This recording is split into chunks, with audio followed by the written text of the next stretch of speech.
Santapan Harian Senin 13 September 2021.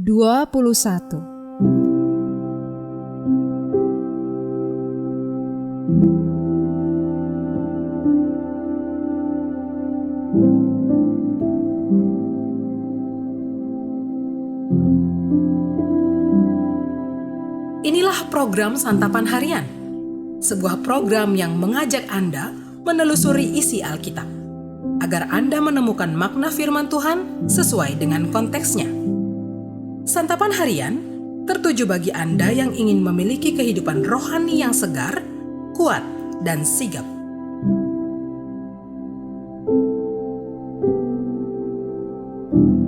Hari ini kita akan membaca Injil Matius pasalnya yang ke-19, ayatnya yang ke-16 hingga ayatnya yang ke-30. Namun sebelumnya, mari kita berdoa. Ya Kristus, ajar kami untuk memahami dan melakukan sabda-Mu di setiap kata dan karya kami. Di dalam Kristus Yesus, Tuhan dan Juru Selamat kami memohon. Amin. Matius 19 ayat 16 sampai 30. Ada seorang datang kepada Yesus dan berkata, "Guru, perbuatan baik apakah yang harus kuperbuat untuk memperoleh hidup yang kekal?" Jawab Yesus, "Apakah sebabnya engkau bertanya kepadaku tentang apa yang baik? Hanya satu yang baik. Tetapi jikalau engkau ingin masuk ke dalam hidup, turutilah segala perintah Allah." Kata orang itu kepadanya, "Perintah yang mana?" Kata Yesus, "Jangan membunuh, jangan berzinah, jangan mencuri, jangan mengucapkan saksi dusta. Hormatilah ayahmu dan ibumu, dan kasihilah sesamamu manusia seperti dirimu sendiri." Kata orang muda itu kepadanya, "Semuanya itu telah kuturuti, apalagi yang masih kurang?" Kata Yesus kepadanya, "Jikalau engkau hendak sempurna, pergilah, juallah segala milikmu, dan berikanlah itu kepada orang-orang miskin. Maka engkau akan beroleh harta di sorga. Kemudian datanglah kemari dan ikutlah aku." Ketika orang muda itu mendengar perkataan itu, pergilah ia dengan sedih, sebab banyak hartanya. Yesus berkata kepada murid-muridnya, "Aku berkata kepadamu, sesungguhnya sukar sekali bagi seorang kaya untuk masuk ke dalam kerajaan sorga. Sekali lagi, aku berkata kepadamu, lebih mudah seekor unta masuk melalui lobang jarum daripada seorang kaya masuk ke dalam kerajaan Allah." Ketika murid-murid mendengar itu, sangat gemparlah mereka dan berkata, "Jika demikian, siapakah yang dapat diselamatkan?" Yesus memandang mereka dan berkata, "Bagi manusia hal ini tidak mungkin, tetapi bagi Allah segala sesuatu mungkin."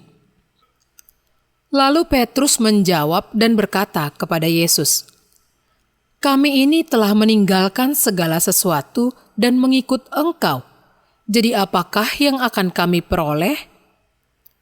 Kata Yesus kepada mereka, "Aku berkata kepadamu, sesungguhnya pada waktu penciptaan kembali, apabila Anak Manusia bersemayam di tahta kemuliaannya, kamu yang telah mengikut aku akan duduk juga di atas 12 tahta untuk menghakimi ke-12 suku Israel. Dan setiap orang yang karena namaku meninggalkan rumahnya, saudaranya laki-laki atau saudaranya perempuan, bapa atau ibunya, anak-anak atau ladangnya, akan menerima kembali 100 kali lipat dan akan memperoleh hidup yang kekal. Tetapi banyak orang yang terdahulu akan menjadi yang terakhir, dan yang terakhir akan menjadi yang terdahulu.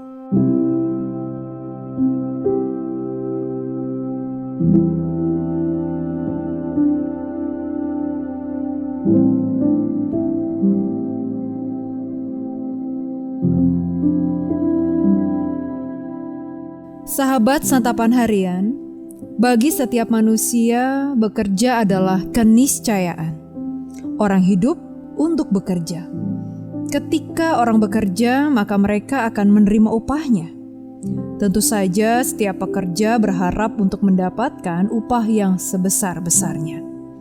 Namun pemikiran tentang upah tak hanya muncul dalam kaitannya dengan pekerjaan, melainkan juga dalam kaitan dengan kehidupan setelah kematian. Nas hari ini menunjukkan hal tersebut.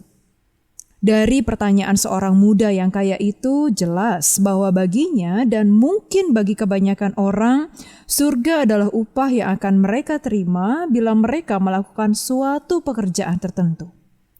Hal yang menarik adalah cara Yesus menjawab pertanyaan tersebut.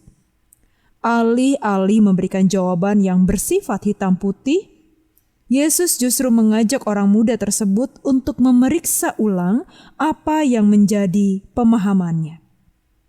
Yesus mulai dengan mempertanyakan konsep baik dengan menyodorkan konsep perintah yang baik. Bagi Yesus, jelas bahwa melakukan perbuatan baik adalah keniscayaan, bukan demi mendapatkan upah. Ternyata pemikiran seperti yang ada pada orang muda itu juga ada di dalam pikiran para murid. Bagi mereka, masuk surga atau mendapatkan hidup yang kekal adalah upah. Mereka berpikir bahwa perbuatan atau pekerjaan yang mereka anggap baik cukup untuk membuat mereka mendapatkan upah yang besar, yaitu hidup kekal. Yesus menunjukkan bahwa hidup kekal dalam surga bukanlah upah. Tidak ada perbuatan baik manusia sekecil atau sebesar apapun yang dapat membawanya sampai ke sana. Hidup kekal adalah anugerah Allah, bukan upah yang diterima manusia karena melakukan sesuatu yang baik. Kita melakukan pekerjaan baik bukan agar kita masuk surga. Melakukan pekerjaan baik adalah panggilan bagi setiap orang dan secara khusus bagi setiap orang atau siapapun yang mengikut Kristus. Jadi, mari kita mengerjakan semua yang baik, bukan agar mendapatkan upah. Sebaliknya, kita melakukan pekerjaan baik karena kita sudah mendapat anugerahnya. Mari kita berdoa. Ajarkan kami ya Allah untuk senantiasa melakukan pekerjaan baik. Pekerjaan yang Kau hendaki di dalam kehidupan kami bagi sesama, yaitu mengasihi dan berdamai dengan orang lain. Ajarkan kepada kami untuk tidak memikirkan upah di balik pekerjaan yang kami lakukan, tetapi kami melakukan itu karena kami senang untuk melayani Engkau. Inilah bukti bakti kami kepadamu, Kristus Yesus yang telah mengasihi kami. Di dalam Kristus Yesus yang penuh kasih, kami berdoa. Amin.